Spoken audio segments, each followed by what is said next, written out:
Okay, cool. So I'm going to start off with a quick intro about myself. So I don't have a formal background in this space like a lot of you, but I have. By the way, how do I go next? Just these arrows? Yeah, Okay. but unfortunately, like, because the Wi-Fi is not great, so maybe is it okay if it's still Yeah, showing yeah, yeah. this? Yeah, Just to lower. Okay, perfect. sorry Thank about you. that. So I've done a lot of investing, not sort of only focused on this space, but I've been investing for about 10 years or so as an angel, quite actively in a lot of different people. And I just wanted to share my perspective as to how to potentially draw more money to this space, which is a very important space. I've also helped start a couple different companies, raised a lot of money for them, and currently getting more and more involved, hopefully, with companies in this space. I've actually invested in a few of the companies that are here today, which I'm super excited about. So I have a very sort of naive question to start with, which I've discussed with several people, I think, even in this room, which is like if aging and age-related diseases is kind of one of the most or the most important problem to solve in the world, why is more money not going to it? And all the time I'm always shocked. I've met a lot of wealthy people. I'm sure a lot of you have. You've mentioned high net worth people all the time. I'm always shocked where it's sort of like, where very wealthy people choose to spend their money, on sort of like their third yacht or their fifth plane or their 25th house. And I'm like, that's cool, and like a yacht is great, but it's like, why don't you put a little bit more of your money to work on things that can be useful?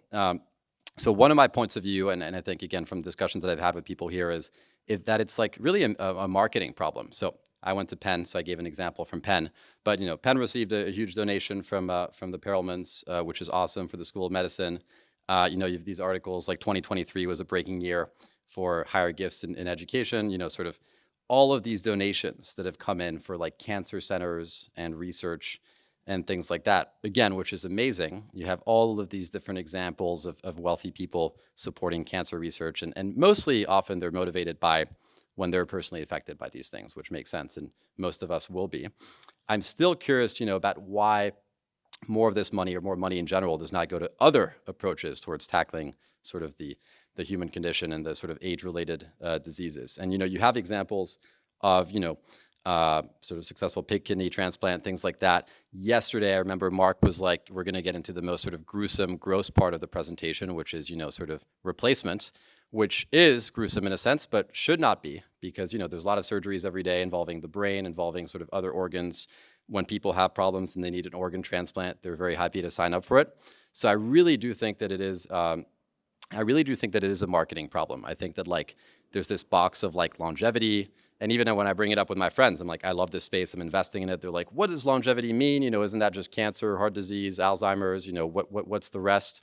And a lot of the cryo stuff, the replacement stuff, and sort of that people are working on here is still kind of on the fringes. And I think it's a shame, that people who are working on body replacement, like John, or people who are working on sort of like brain replacement, things like that, have to sort of be a little bit like discreet, or they feel like they can't really be like loud about it because they think it's going to be weird, or just all those articles that say about Peter Thiel experimenting with blood and things like that. It's still on the fringes. And my belief is that whenever we will have more examples of success, people will be like, oh my God, I want this for myself and the people I care about. I think there's another argument, which is that it's a time horizon problem. So there's another person I work with closely, Jesse Horwitz. I think some of you know him here. He was a founder in other spaces, and he's involved in a brain replacement company. And I think what several of you have alluded to today in the sort of funding problem is that for normal VCs, which have a fund life of like 7 to 12 years, a lot of these things that people are working on, it's going to take too long. It's going to take too long to return capital to investors. But I think we can learn from other spaces where it's going to take a long time, like space or like electric vehicles. Like, I made an investment in SpaceX a couple years ago, and SpaceX is trading super actively in the secondary markets. And if I wanted to sell it at a couple $100 billion valuation, I could. And so I think that like what Musk did, for example, in space and with electric vehicles and so on, people like him, sort of crazy, billionaire types that I think Nicholas was talking about before, you need those types of people to sort of get it going. And then I think government funding is really helpful. And it really is a timing question, because like once you sort of have these people start it, then suddenly VCs will be like, oh my God, this is like, an amazing opportunity. And frankly, like from a kind of a selfish point of view, I do think it's a great opportunity for investment. It's just that you have to be a little bit more patient. And Carl was talking about being able to invest as an angel. When you can invest your own capital, you can be a little bit more patient versus, VCs and people like that. So a couple solutions. I don't know why they all say one, but one is to sort of learn from other industries that have sort of taken a long time, that need a lot of capital, like space, like EVs, things like that.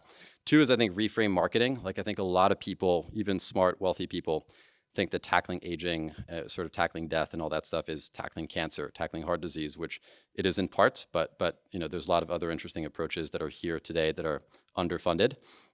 Three is like make people aware that this is actually an amazing investment opportunity. Like, I think that a lot of folks here think that this is some sort of nonprofit thing. Like, we should give some money for a replacement or cryo. It's like, we should, but it's really good investment opportunity too. Like, if this works, like, everyone will want this. Four is the government thing. I think that if you can tap into government contracts, government often makes, things that they want built, available online. Same thing for defense. They sort of list all the contracts that they want. I think that's super powerful. And then, we have a thing where sort of, I'm sort of doing a little bit of marketing for our own thing here. This fellowship idea is sort of like funding a lot more early stage research that is happening in universities and places where people who are not necessarily super savvy about business, sort of, we can help them transform what they're doing into companies. So that's it. Open to any questions. Thank you. Thanks. Is that double the money than the Tier Fellowship gave per year? I know, yeah, we're 2x better. All right, questions, comments?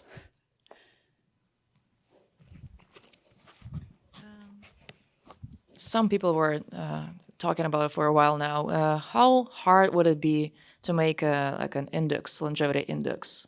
Like, I'm not a professional investor, but I still want to, a number of companies, and it's your job to, give them the volume and figure out all the logistics there.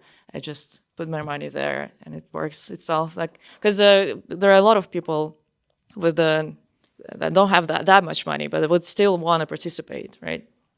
Oh, like an ETF of sorts, like a private ETF? I don't know, actually. That's a good idea. I'm not quite sure how to work for private startups. You could probably do some syndicates or funds like that. There are a few funds focused on it, right? But it's not a bad idea. I personally, I want to invest in as many promising companies as possible. Oh, in yeah. this So space. the major limitation would be that most of the companies are not public yet, right? Okay.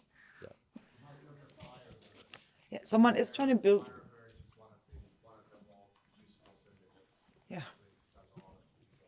And someone is building like a Substack right now, like an AngelList, but as a Substack, whereas an investor, you can subscribe to a specific topic, like on a Substack, and then you get those deals, and he wants to do one for longevity. So I think it's good. And just adding one thing, I think the discussions I've had, it's not actually that hard to get the first like couple $100K or $1 million, despite what we're trying to do here, except if you're in a university or as a lab student, it's kind of hard to get that sort of, $10 million check or $50 million check. And that's where you kind of need the eccentric billionaire or the government to step in or someone else in the meantime while the market proves itself out.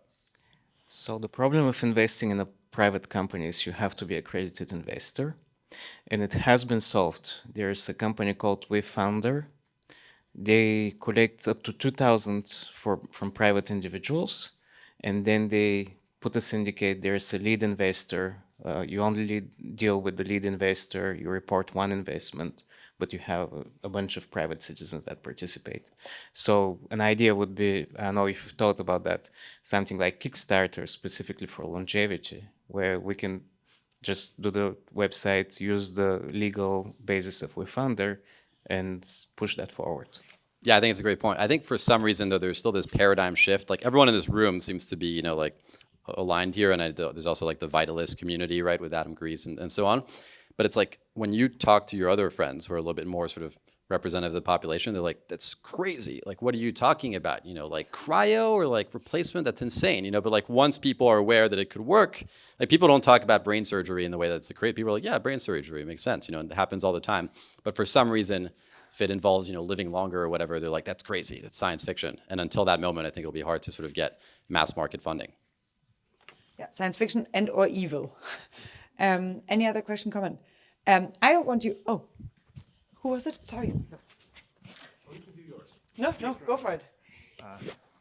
Great talk. I'm just wondering, how would you solve the marketing problem? Like concretely, what do you think is the solution there? I think I just think it's one of those spaces where I often say this, again, I'm no expert at all, but this feels like kind of the homebrew club or whatever, or the homebrew computer club of when was it, like the 1970s or something, when people were just getting into computers and there was like Apple and so on. Like whenever I've been to longevity events and conferences, it feels like a bunch of kind of misfit people kind of being like, we're not crazy. It actually Thank makes you. sense. Yeah, it does, right? It does. And I just think that like time will like I think these people will end up being shown to be correct, but like time will sort of do its thing.